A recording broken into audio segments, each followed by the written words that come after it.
Well, outsourcing may be the next frontier in the space race. That's right. Obama's new budget proposal will set up a multi-year, multi-billion-dollar initiative to encourage private firms to carry American astronauts into space. But critics say that this plan could be disastrous. One of those critics, space entrepreneur Jeff Mamber. Jeff, first of all, I want you to talk about these new developments where developing some of these rockets is actually being outsourced to third parties, to other companies. Talk a little bit about that. What does that mean? Well, first, let me say I'm not a critic. I'm an enthused supporter of it. What's finally happened is Obama change has come to the American space program. And after 30 years of doing space one monolithic way, we're finally turning to the creativity of the American private sector and saying, you know what?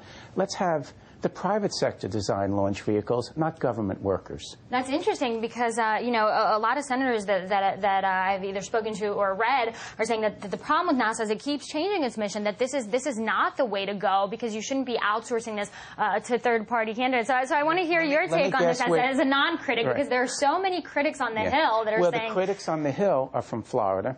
They're from Alabama, and they're from Houston.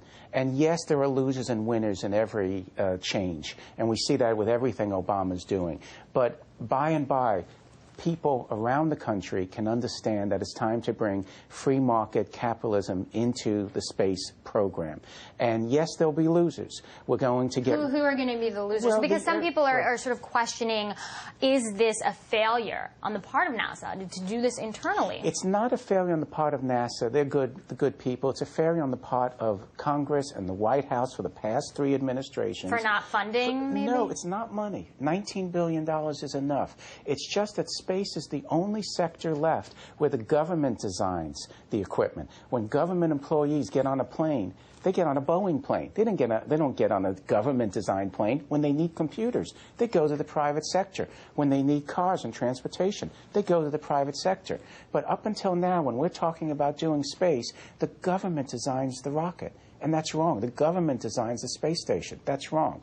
So moving forward, what's so exciting about the announcement today is we're saying, let's have competition, and let's have NASA as a customer. Big loser, in one sense, is Marshall, Alabama. Senator Shelby, Republican, very upset about this. They're going to be canceling... Senator Shelby, Senator Nelson... Nelson is unhappy because the shuttle's being retired, but that was a Bush administration decision.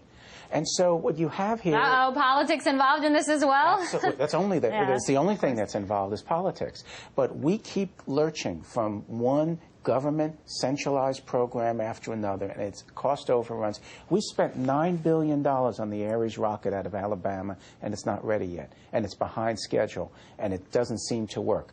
What we're going to do moving forward is the Obama administration announced today, let's do technology development step by step, fuel depots in space. Let's go to the asteroids. Let's do it step by step. And for space station, let's have the private sector do cargo and our astronauts.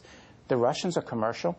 We're going to... Well, talk about Russia's role in all this, because I hear the U.S. may be actually relying on Russia to ferry astronauts to the space station until that next-generation rocket is developed. Yes, we are paying $50 million already to ferry our NASA astronauts to and from the station, and it's not to the Russian Space Agency, it's to a privatized Russian company. The Russians are more capitalistic in space than we are.